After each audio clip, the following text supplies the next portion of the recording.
इन्होंने जो बंदर बांट शुरू की हुई है, तो इस तरीके से तो मैं नहीं कहता कि इसको जमहूरियत कहते हैं। देखिए, सदर पाकिस्तान आसिफ अली जरदारी साहब पीएम साहब बन गए हैं, मियां शहबाज शरीफ साहब, और सीएम बन गई है भतीजी मोहतरमा मरियम नवाज शरीफ साहबा।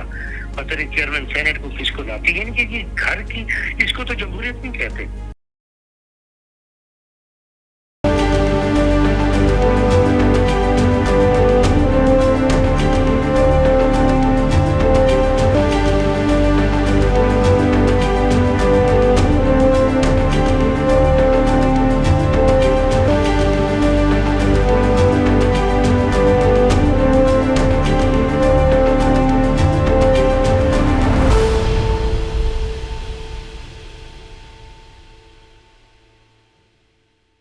बिस्मिल्लाहिर्रहमानिर्रहीम, अस्सलाम वालेकुम व्यूअर्स। प्रोग्राम में खुश आमदीद। मैं हूं हैदर हयात खान। बिलावल भुट्टो जरदारी साहब 9 मई के वाक़यात को लेकर जुडिशल कमीशन के क़याम का मुतालबा कर रहे हैं, जिसको सेकंड किया है सुन्नी इत्तेहाद कौंसिल और पाकिस्तान तहरीक इंसाफ की लीडरशिप ने। प्रोग्राम में इसको डिस्कस करेंगे। फिर शहबाज शरीफ साहब जो मिसाक़े मुफ़ाहमत की बात कर रहे हैं, क्या करे हुकूमत जिससे सुन्नी इत्तेहाद कौंसिल और तहरीक इंसाफ की लीडरशिप को वाक़ईतन यकीन आएगा कि गवर्नमेंट सीरियस है इस मैटर को लेकर।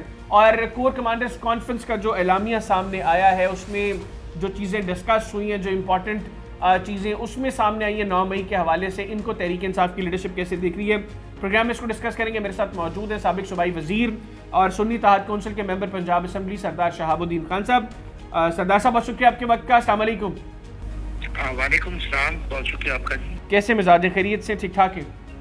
अल्लाह ताला की मेहरबानी, अल्लाह का। सरदार साहब, ये मिसाक़े मुफ़ाहमत की बात की वज़ीर आज़म साहब ने, उन्होंने कहा जी कि हम चाहते हैं कि आप मिसाक़े मुफ़ाहमत हो, मुल्क को आगे लेकर चलना है, ऑलरेडी बहुत ज़्यादा मसाइल हैं।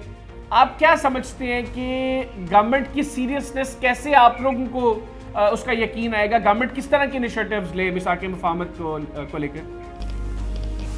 देखिए जी, इसमें कोई मुफ़ाहमत की बात अगर उन्होंने की है, लेकिन हमारे जो करंट इश्यूज हैं, सबसे पहले तो खान साहब को जो गलत मुकदमात में गवर्नमेंट ने अंदर रखा हुआ है, उस पे तो पाकिस्तान तहरीक इंसाफ की नो टॉलरेंस है कि हमारे जो कारकुनों को, हमारे एमएनएज एमपीएस को जो जेलों में डाला हुआ है इन्होंने, तो उनके ना तो मुकदमात सुने जाते हैं, ना ही उनको प्रॉपर यानी कि तरीके से सुना जा रहा है। इस तरीके से तो मुफाहमत में हम कैसे आगे हाथ बढ़ा सकते हैं? अगर हमें यकीन दहानी करा दी जाए कि हमारा ट्रायल इंसाफ पर मबनी होगा, इसी तरीके से जिस तरीके से ये मैंडेट हमारा चोरी किया गया, उसको भी हमने वापस लाना है। हमें अगर यकीन दहानी कराई जाए कि ये सब चीजें बेहतर होंगी, तो हमें कोई एतराज नहीं है। ये मुफाहमत की पॉलिसी पे हम तो मुल्क को आगे लेकर करना चाहते हैं, जैसे खान साहब का विजन था। लेकिन आप अपनी टर्म्स एंड कंडीशंस भी सामने रखना चाह रहे हैं कि ये टर्म्स है, अगर इनके ऊपर काम होता है तो फिर ही हम इसके ऊपर आगे बढ़ेंगे। हाँ, बिल्कुल सही बात है। जमहूरियत में हर चीज, हम तो जमहूरियत पे यकीन करते हैं, ना कि डिक्टेटरशिप पे। अब देखिए, जो पाकिस्तान पीपल्स पार्टी और PMLN जो है, इन्होंने जो बंदर बांट शुरू की हुई है, तो इस तरीके से तो मैं नहीं कहता कि इसको जमहूरियत कहते हैं। कि जो कुछ भी, जैसे एक मिसाल के तौर पर रेवड़ियां बांटने की मिसाल है कि रेवड़ियां, वो अंधा रेवड़ियां बांटे और दोबारा दे अपनों को। देखिए, सदर पाकिस्तान आसिफ अली जरदारी साहब PM साहब बन गए हैं, मियां शहबाज शरीफ साहब, और मीडिया को पता है, आवाम को पता है, सीएम बन गई है भतीजी मोहतरमा मरियम नवाज शरीफ साहबा।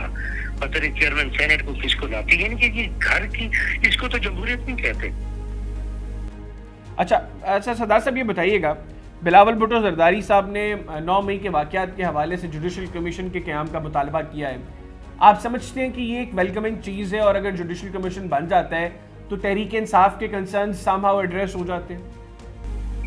हमें देखिए, इस तरीके से जैसे बिलावल भुट्टो साहब ने बात की है जुडिशल कमीशन की, हमने तो देखिए हमारे खान साहब ने, बानी PTI इमरान खान साहब ने जो बात कही है कि जो कोर कमांडर कॉन्फ्रेंस हुई है, वो तो उन्होंने उसकी तायद की है कि 9 मई का जो वाकयात हुए हैं उसमें सही, फेयर एंड फ्री ट्रायल हो। अगर उसमें जो गुनाहगार लोग हैं वो सामना करें, उनको सजा मिलनी चाहिए, और जो बेगुनाह बंदे जेलों में सड़ रहे हैं उनके साथ इंसाफ होना चाहिए। तो आप समझते हैं कि फिर जुडिशल कमीशन की फॉर्मेशन हो जाती है तो इससे तहरीक इंसाफ की जो अभी एग्रेसिवनेस है इसमें थोड़ा सा कुछ सुकून आ जाएगा और आपके कंसर्न्स को एड्रेस वो आप समझेंगे कि हो रहे हैं हमको? जी देखिए, ये तो बात होती है ना, ये तो बात करने वाली होती है। अमलन जो नजर आता है, हमें जो अमलन नजर आएगा तो हमें हमारी एग्रेसिव पहले भी नहीं थी, अब भी नहीं है और ना ही रहेगी। अच्छा, ठीक हो गया, ठीक हो गया। अच्छा, मुझे ये भी बताइएगा सरदार साहब, अभी बिलखुसूस अगर पंजाब असेंबली की बात करें तो वहाँ पे जो एक फीलिंग ये आ रही है कि तहरीक इंसाफ के जो जितने भी मेंबर्स हैं या सुन्नी इत्तेहाद काउंसिल के जो मेंबर्स हैं, इनमें कुछ डिवीजन है, कोई किसी को अपना लीडर मानने को तैयार नहीं है। जो सीनियर पार्लियामेंटेरियंस हैं, वो जो न्यू कमर्स हैं उनको एतमाद में नहीं ले रहे, न्यू कमर्स ज़्यादा एग्रेसिव हैं, वो माहौल को ठंडा नहीं पड़ने दे रहे। तो ये मामला किस तरीके से सेटल होंगे? चलें, वफाक में तो बैरिस्टर गौहर साहब हैं, उमर अयूब साहब हैं, लोग उनकी बातों को फॉलो कर रहे हैं समहाउ, लेकिन पंजाब में ये जो मसला आ रहा है ये किस तरीके से आप एड्रेस करेंगे? ये तो बहुत चैलेंजिंग सिचुएशन बन जाएगी विदिन पार्टी आप लोगों के लिए। नहीं, इसमें कोई ऐसा ना कोई इशू है और ना ही इशू होगा, क्योंकि ये फर्स्ट सेशन था, उसमें हमारे ज्यादातर नौजवान जो नए आए हैं उन्होंने अभी तक ना ही आईन पाकिस्तान को पढ़ा था, ना ही रूल्स ऑफ प्रोसीजर को पढ़ा था। ये जो ही वक्त आया है, हमारी गेट टुगेदर्स हो रही हैं और उनको हम समझा रहे हैं, वो पढ़ने पे शुरू हो गए हैं। ये बिजनेस जो असेंबली बिजनेस होता है, इसमें कोई डिवीजन नहीं है, हम एक पेज पे हैं तमाम लोग।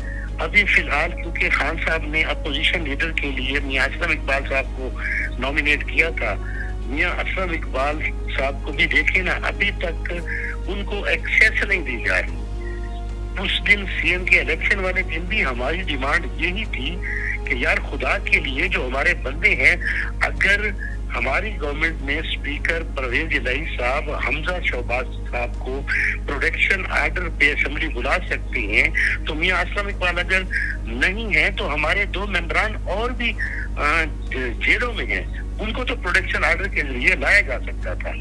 तो इस तरीके से कोई डिवीजन नहीं है, क्योंकि मियां असलम इकबाल के आने तक हमने 5 रुकनी एक कमेटी बना दी है जो हमारे मेंबरान को गाइड भी कर रही है, और इंशाल्लाह आप देखेंगे इस प्रेसिडेंशियल इलेक्शन में या आगे हम एक पेज पर होंगे। ये बिल्कुल ये डिसइंफॉर्मेशन है कि लेकिन सरदार साहब, आपको नहीं लगता कि जिस वक्त आप लोगों ने वॉकआउट किया चीफ मिनिस्टर के इलेक्शन वाले दिन, उसके बाद जब वापसी का फैसला हुआ तो आपके मेंबर्स ने रजिस्ट किया था और उन्होंने कहा था कि आप बताएं कि आपकी उनके साथ क्या बात हुई है राना आफ्ताब साहब से, और मीनवाइल आप लोगों की आपसी मामलात के दरमियान ही उन्होंने फिर लॉक कर दिया आप लोगों को?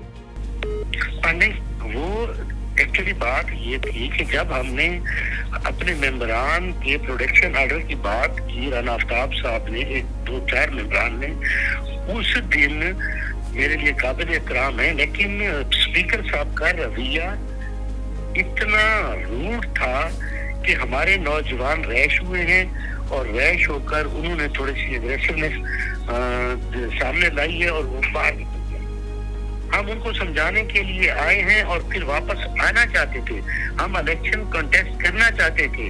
इन द मीनवाइल उन्होंने लॉबिस्ट को लॉक कर दिया। अच्छा, तो अब आपने ये जो कमेटी फॉर्म की है असेंबली मैटर्स को चलाने के लिए, जब तक असलम इकबाल साहब नहीं आते, उनका हलफ नहीं होता, जब तक वो असेंबली में नहीं आकर बैठ जाते, तब तक के लिए फिर किसको आप पार्लियामानी लीडर नॉमिनेट करेंगे? राना आफ्ताब साहब भी पार्लियामानी लीडर होंगे सुन्नी इत्तेहाद काउंसिल के? हाँ, देखिए, अभी तक तो फैसला ना पार्लियामानी लीडर का हुआ है, किसी का भी फैसला नहीं हुआ, क्योंकि राना आफ्ताब साहब हम सबसे सीनियर आदमी हैं, इसीलिए हमने उनकी सरबराही में 4 रुकनी कमेटी बनाई है जो सारे मामला देखेगी। मिसाल के तौर पर सेशन से पहले बिजनेस एडवाइजरी कमेटी की मीटिंग होती है, उसमें भी वो 5 लोग जाएंगे और जो भी यानी कि बातचीत होगी हुकूमत के साथ वो 5 लोग करेंगे और आकर हमें बताएंगे और उन पे अमल होगा इंशाल्लाह। आइंदा आप देखेंगे कि जिस तरह की रियल अपोजिशन होती है, हम अपोजिशन करना जानते भी हैं तहरीक इंसाफ वाले, और इंशाल्लाह आप लोग देखेंगे कि हम अपोजिशन करके दिखाएंगे। अच्छा, वैसे सरदार साहब, राणा साहब बड़े नफीस आदमी है, बड़े अच्छे आदमी है, लेकिन उनके हवाले से जो मेरी बहुत से पीटीआई के या सुन्नी इत्तेहाद कौंसिल के पंजाब असेंबली के जो मेंबर्स हैं उनसे बात हुई तो उनके कंसर्न्स ये हैं कि राणा साहब का जो सर्कल है वो फैसलाबाद की हद तक महदूद है। वो मुशावरत भी करते हैं तो सिर्फ फैसलाबाद के लोगों से करते हैं, बाकी लोगों को एतमाद में नहीं ले रहे, जिसकी वजह से विद इन पीटीआई या with in Sunni Ittehad council भी थोड़े से लोग कंसर्न्ड हैं टुवर्ड्स राणा आफ्ताब साहब। नहीं, ये भी मेरा ख्याल है, ये खबर भी मैं इसको सही नहीं समझता कि राणा साहब बड़े नहीं, मैं ये खबर तो नहीं दे रहा, मैं तो अपनी हवाले से बात कर रहा हूँ, जिनसे मेरी बात हुई है मैं उस हवाले से आपको बता रहा हूँ। नहीं, अब देखिए, जैसे मैं साउथ से हूँ जी, जैसे नॉर्थ से कुछ सीनियर लोग हैं, इसी तरह सेंट्रल से कुछ लोग हैं, इनसे बिल्कुल सबसे मुशावरत करते हैं राणा साहब। अच्छा जी, और सबकी मुशावरत से ही चलते हैं। बिल्कुल ठीक। अच्छा, ये भी बताइएगा कि अब ये जो इंतखाबात में मुबैना धांधली के हवाले से जो सुन्नी इत्तेहाद काउंसिल के जो कंसर्न्स हैं, फिर इलेक्शन कमीशन ने जो फॉर्म 45 अपलोड किए उसके अंदर भी आप लोग बार बार दिखा रहे हैं कि किस तरीके से टेम्परिंग हुई है। आप क्या चाहते हैं कि किस तरीके से अब इस इशू को एड्रेस किया जाना चाहिए? आप लोग मतलब रोड्स के ऊपर रहेंगे इनको लेकर जब तक मुकम्मल तौर पर इनकी तहकीकात नहीं हो जाती, या असेंबली के फॉरम को आप यूटिलाइज करेंगे, असेंबली में इसके ऊपर आवाज बुलंद करेंगे, या सो फार कोई चीज डिसाइड ही नहीं हुई कि क्या करना है? देखिए जी, इसमें सीधी बात है, सबसे पहले हमारा असेंबली फोरम है, उस पर बात करते रहेंगे। उसके बाद जैसे हमने कॉल दिया संडे को एहतजाज के लिए मुतल्लिक हर जिले हेडक्वार्टर पे, वहाँ भी एहतजाज होगा, क्योंकि जब तक हमें इंसाफ नहीं मिलेगा उस वक्त तक प्रोटेस्ट असेंबली के अंदर भी होगा और असेंबली के बाहर भी होगा। बहुत शुक्रिया सरदार साहब, आपने प्रोग्राम के लिए खुसूसी तौर पर वक्त निकाला। नाज़रीन, सुन्नी इत्तेहाद काउंसिल के मेंबर पंजाब असेंबली सरदार शहाबुद्दीन खान साहब हमारे साथ मौजूद थे, उनकी गुफ्तगू आपने सुनी। आज के प्रोग्राम से इतने, अगले प्रोग्राम तक के लिए मुझे और मेरी टीम को इजाजत दीजिए। अल्लाह हाफिज। पाकिस्तान जिंदाबाद।